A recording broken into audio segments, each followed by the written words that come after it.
I do have a quote. I have a couple quotes from Baldwin, but one that um, I was thinking about this. The question that accompanied one of the guides from the production company Magnolia. It's an incredible resource.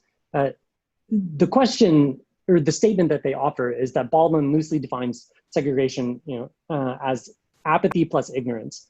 So I was thinking, like, well, what does that mean today? But then I recently reread part of his work, The Fire Next Time, and specifically A Letter to My Nephew.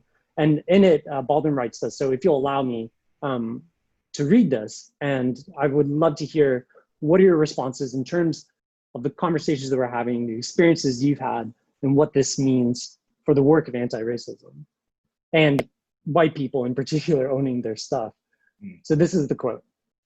There is no reason, I'm talking to his nephew, after 100 years of emancipation. There's no reason for you to try to become like white men, and there's no basis whatever for their impertinent assumption that they must accept you. The really terrible thing, old buddy, is that you must accept them. And I mean that seriously. You must accept them and accept them with love, for these innocent people have no other hope. They are, in effect, still trapped in a history where they do not understand, and until they understand it, they cannot be released from it. They have had to believe for many years and for innumerable reasons that Black men are inferior to white men. Many of them indeed know better, but as you will discover, people find it very difficult to act on what they know. To act is to be committed, and to be committed is to be in danger. In this case, the danger in their minds and hearts of most white Americans is the loss of their identity. Try to imagine how you would feel if you woke up one morning to find the sun shivering and all the stars aflame. You would be frightened because it is out of the order of nature. Any upheaval in the universe is terrifying because it so profoundly attacks one's sense of one's own reality. Well, the Black man has functioned in the white man's world as a fixed star, as an immovable pillar. And as he moves out of his place, heaven and earth are shaken to their foundations. So what responses, or what resonates with you from Baldwin's words and what we've been talking about in terms of repentance, recognition, and reconstruction, or even beyond that, some other areas we haven't touched on? Yeah. The question for me is, sorry if you hear my child. What is love? You know, what is love? That if I'm correct, I believe that is the first part of The Fire Next Time. In what he roots his words to his nephew in the experience he has with his own father, James's father, who said that his father was a tall, dark, stately man who died because he believed what white people had to say about him. So really, he's wanting to create a sense of pride in his own nephew, rooted in his own value. That you value yourself, no one can value you, and not only that, until when you value yourself, rather, everything will essentially both work in your favor but conspire against you, right? And so he admonishes his nephew to love the people who essentially know better but don't do better. And my question is always, what is love? What is that? You know, me loving you right now is engaging with you in talking about this, right? And my hope is that as we move forward, that whatever this partnership is, that it will somehow help white folks do better. But that's not really my work. My work to you is to give you this, so that you can move them in a different direction. So I think the question for me hinges on not so much of what he says, but what is love, which is what King will talk about too. But that's where I'm at. That's how I process that. Thank you for saying that. Mm-hmm. Christian?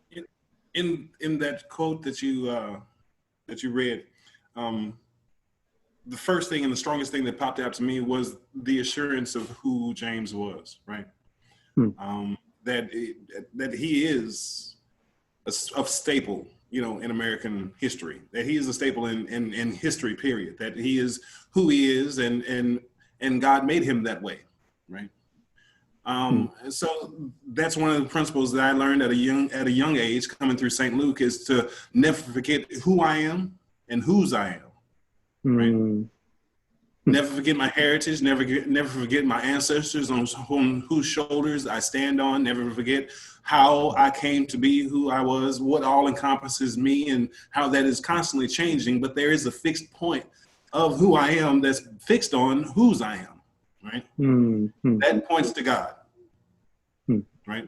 As a child of God, I'm called to respond to things differently. I'm called to be that questionable character that calls out, sin and evil for what it is, but also calls love into situations and speaks love into some people's circumstances, right? To call on each other.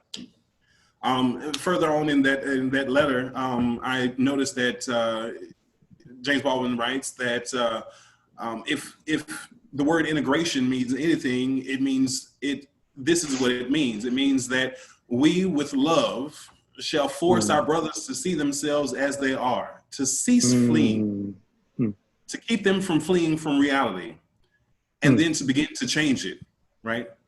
For this is your home, my friend, right? This is our home. Like the black folks, this is our home as well. This country was built by us and on the labor of others as well. However, we cannot be distanced from this, our land, right?